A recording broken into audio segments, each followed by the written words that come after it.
নমস্কার বন্ধুরা, আপনারা সবাই দেখছেন সরকারি সংবাদ ইউটিউব চ্যানেল।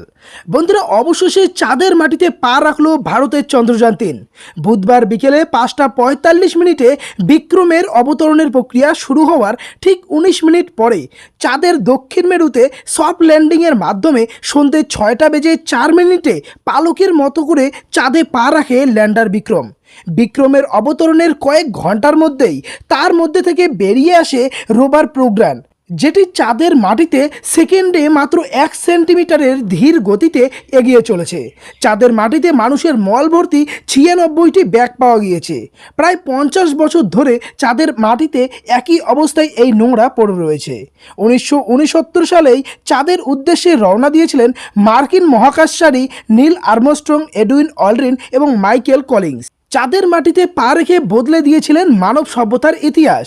চাঁদের মধ্যাকর্ষণ শক্তি পৃথিবীর 6/1 তাই তরল থেকে শুরু করে কঠিন সব কিছুই প্রায় ভাসমান। চাঁদের মাটিতে পৌঁছতে তাদের সময় লেগেছিল মাত্র 4 দিন। মলমূত্র ট্র্যাক করা নিয়ে সমস্যা হওয়াটাই স্বাভাবিক, তাই বেশিরভাগ সময়ই মহাকাশচারীদের ডাইভার পরে কাটাতে হয়েছিল। ব্যবহার করা সেই সব ব্যাগ তারাই চাঁদের মাটিতে ছুঁড়ে ফেলে দিয়েছিলেন কিনা তা এখনও স্পষ্ট না হলেও সেই সব মল ভর্তি ব্যাগ এখনও একইভাবে চাঁদের মাটিতে পড়ে রয়েছে।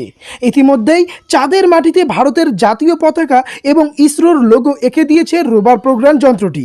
সঙ্গে রয়েছে একাধিক দিক নির্দেশক ও উন্নত মানের স্বয়ংক্রিয় ক্যামেরাও, যার সাহায্যে আগামী 14 দিন ধরে চাঁদ থেকে মূল্যবান তথ্য সংগ্রহ করে সব কিছুই পাঠিয়ে দেবে ল্যান্ডার বিক্রমে।